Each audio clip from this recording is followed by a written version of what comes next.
ሂውማን ሄር የተፈጥሮ ጸጉር የምታስመጡልን የእርዳታ ድርጅቶች ነን ባዮች። ከመሬት ተነስቶ ቢሊየነር ነኝ ሚሊየነር ነኝ እያለ የሚበተረቅ አንድ ሰው እቺን ቁልፍ ይዋት። ቀላል ቁልፍ እንዳትመስላችሁ። ለምንድን ነው የማታደርጉት? አሁን አድርጉ።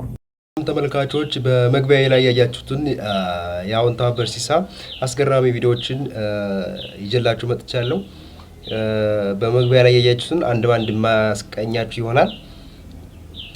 እንግዲህ ከመሬት ተነስተው ሚሊዮነር ነን የሚሉ ሰዎች በቃ ፌክ ናቸው፣ ውሸት ናቸው፣ አጭበርባሪ ሌባ ናቸው ብሏል። እስኪ እንየው።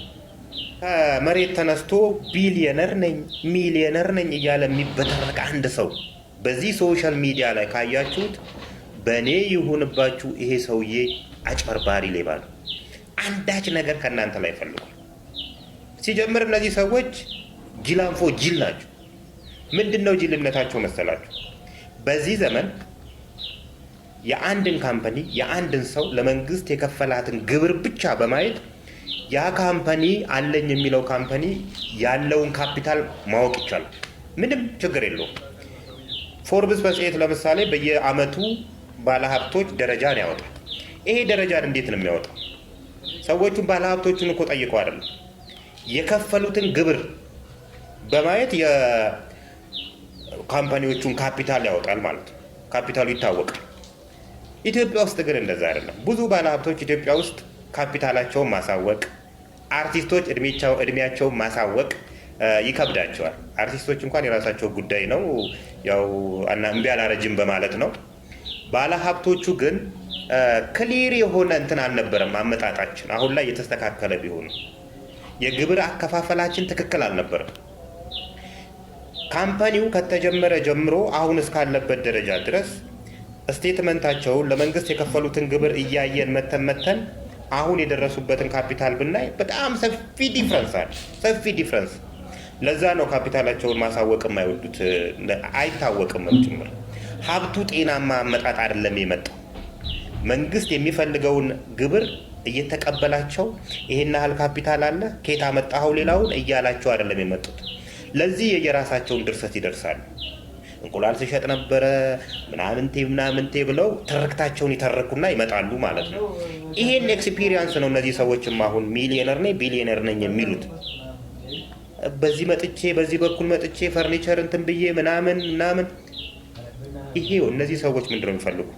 ስማቸውን በሶሻል ሚዲያ ላይ ከተከሉ በኋላ እንደዚህ ብር አላቸው የሚባሉ ሰዎች ጋር ይጠጉና ጆይንት ቬንቸር ይፈጥራሉ። ጆይንት ቬንቸር ከፈጠሩና ብሩን ከንትን ከተቀበሉ በኋላ አንዳች ነገር አድርገው ዞር የሚሉ ሰዎች ናቸው። ጤነኛ አይደሉም። በእኔ ይሁናችሁ እንዳትሸወዱ። ስም ጠቅሰን ማውራት እንችላለን። ድርጅት ነን ብላችሁ ሁማን ሄር ቅባት ሜካፕ የምታስመጡልን ይሄው ጉዳችሁ። ሂውማን ሄር የተፈጥሮ ጸጉር የምታስመጡልን የእርዳታ ድርጅቶች ነን ባዮች። የምረዷቸው ሰዎች ጸጉር አስፈልጓቸው ነው እንዴ? ውድ ሽቶዎችን፣ ጫማዎችን፣ አልባሳትን የምታስመጡልን ሰዎች አስፈልጓቸው ነው ለነዛ ሰዎች? መልሱልና፣ አሁን መልሱልን እስቲ። ኢትዮጵያ ውስጥ ያሉ ተረጂዎች በብዛት የሚያስፈልጋቸው ምግብ ነው። ቀጥሎ መድኃኒትና የሕክምና ቁሳቁስ ነው። በዚህ ምክንያት መንግስት ህጋዊ ፍቃድ ላላቸው የእርዳታ ድርጅቶች የቀረጥ ነፃ መብትን ፈቅዷል። እናንተ ግን የምታስመጡልን ሽቶ ነው፣ ጫማ ነው። ከዚህ በፊት እኮ ራሱን የደሃ አባት ያስባለ ሰሞኑን እዚህ ቲክቶክ አካባቢ ሲያስለቅስ የነበረ በግድ እንዲያለቅሱ የተደረጉ ይሄ ሰው ጫማ ሲሸጥ ተገኝቷል እኮ። ውድ ጫማ ከዱባይ አስመጥቶ ከከስተም አውቶሪቲ ሰራተኞች ጋር በመሆን ፍተሻ ላይ በምትሰሩ ሴራ የኮስሞቲክስ እቃዎችን፣ ጸጉሮችን እያስመጣችሁ እየቸበቸባችሁ እንደሆነ ደርሰንበታል። አሁን መልስ ሰጡናላችሁ ማለት ነው። ለዚህ ጥሩ ማሳያ እኮ ለይላ ኑር ሰቦ ናት። ለይላ ኑር ሰቦን ከሳውዲ አረቢያ እናስመጣለን ብላችሁ ደጋግ ኢትዮጵያውያን ላይ 35 ሚሊዮን ብር የለቀማችሁ ሰዎች አይናችሁን በጨው አሽታችሁ በጨው አጥባችሁ ብሩን ሳውዲ አረቢያ ኢትዮጵያ ኤምባሲ በኩል ሰተናል በሪያድ መንዝሮ ለተጎጂ ቤተሰቦች እንዲሰጥ ያላችሁንና ፎርጂድ ዶክመንት ያሰራችሁ ሰዎች እኮ ለዚህ ጥሩ ማሳያ ናችሁ። አንላቀቅ። በተራቡ ወገኖቼ ስም በታረዙ በታመሙ ወገኖቼ ስም ከርሳችሁ ነው የምትመሩ ኢትዮጵያውያን። የምትነግዱ የእርዳታ ድርጅቶች የምንላቀቅ አይመስለኝም። እውነቴን ነው የምላችሁ፣ የምንላቀቅ አይመስለኝም። ስለ ሌላ ኑር ሰቦም እስቲ ወጣ በሉና ነገሩ እንደዚህ ነው በሉና አሁን ንገሩን። እና ከቻይና እናስመጣለን ብለው የት ደረሱ? እስኪ ይሄው ኤላ አውቶ የተባለው ካምፓኒ በራሱ የሶሻል ሚዲያ ገጾች ላይ ይሄንን ጽፎ አየነው። ሲጠቃለል እንዲህ ይላል። የዛሬ 5 ዓመት ገደማ መኪና ያስመጣልኛል ብላችሁ ብር የሰጣችሁኝ ኢትዮጵያውያን የላዳ ባለ ንብረቶች ጊዜው በማይታወቅበት ወቅት ውስጥ መኪና ሰጣችኋለሁ ወይን ብራችሁ መልስላችኋለሁ እያለን ያለው። እዚህ አካባቢ እንግዲህ የሶሻል ሚዲያ ግፊቱ ጨምሯል። የዛሬ 5 ዓመት እንደሚታወቀው የላዳ ባለ ንብረቶች በሰላም በተቀመጡበት የአዲስ አበባ ከተማ አስተዳደር ትራንስፖርት ቢሮ ላዳችሁን አንጡና ብር ጨምራችሁ አድስላችኋለሁ፣ አዲስ መኪና አስመጣላችኋለሁ ብሎ ነካክቷቸው በሰላም በተቀመጡበት እነሱም እሱን አምነው ለኤላ አውቶ ታክሲዬ በሚባል ማህበር ወይም ደግሞ ድርጅት አማካኝነት መኪና ሊመጣላቸው ብራቸውን አስረከቡ። ይሄው ዛሬ 5 ዓመት ነው። 5 ዓመት ኤላ አውቶ ብራችሁን መልስላችኋለሁ የሚለው እንግዲህ የዛሬ 5 ዓመት 39 ብር $1 በሚመነዘርበት ጊዜ የሰጡትን ብር ነው ዛሬ መልስላችኋለሁ የሚለው። እንዴት ነው ጉዳዩ ጎበዝ? 5 ዓመት ሙሉ ስሰራበት የነበረውን ብር እዚች ሀገር ላይ ባለስልጣናት ወይም ፖለቲካል ፓርቲ ነው የሚያስተዳድረን ወይስ ባለሀብቶች ናቸው? እንዳሰኙ አባገነን ባለሀብቶች ለዛው የሚያስተዳድሩ? ይሄ ነው ሊገባኝ ያልቻለው። ቀይሩልን አላሉ።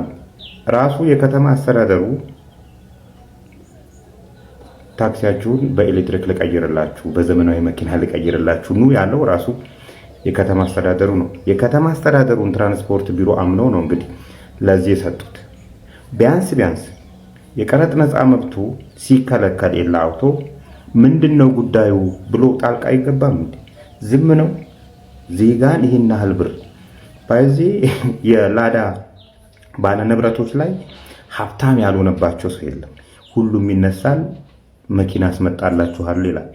መኪናዎቹ ያረጁ ናቸው፣ መኪና ይቀየርልኛል ብሎ ስንት ዓመት የሸቀለው ሄዶ ያስረክባል። ኤላ አውቶም የዚህ አይነት በህጋዊ መንግስት ጣልቃ ገብቶበት ኑ ብሏቸው ራሱ መንግስት ኑ ብሏቸው ብር አውጥተው ሰጡት። የዛሬ 5 ዓመት የተሰጠ ብር እስከ ዛሬ ድረስ ወይም ብራቸውን ወይም መኪናቸው አልሰጣቸው። በእርግጥ የኤላ አውቶ በተለያዩ ማህበራት የተሰባሰቡ ሰዎች በራሳቸው የራሳቸውን ችጋር ራሱ መሙላት ያልቻሉ ናቸው። በጊዜው የማህበራት ሊቀመንበር ወይም ጻፊ ነገሮችን እንዲያበርዱ ኤላ አውቶ መኪናቸውን ይሰጣቸዋል። የሆነ ነገር ይጀመርና ያቆማል። ከዛ ሌላ ማህበር ደግሞ ይቋቋማል። እንደገና እንደዛ ማህበራት የሆነ ቁልፍ ሰዎች ይሰጣቸዋል፣ ይሄዳል። ከዛም በኋላ ድሬዳዋ ይሄዳሉ። እንደዚህ እየተባለ ሲበርድ ሲነሳ ነው ዛሬ ደረሰው። ዛሬ ደግሞ በቃ ኦፊሻሊ አምኖ ወይም ብራችሁን ወይም መኪና ሰጣችኋለሁ። በምን አግባብ ነው ብር የምትሰጠን? በምን አግባብ ነው መኪና የምትሰጠን? የተገለጠ ነገር የለም።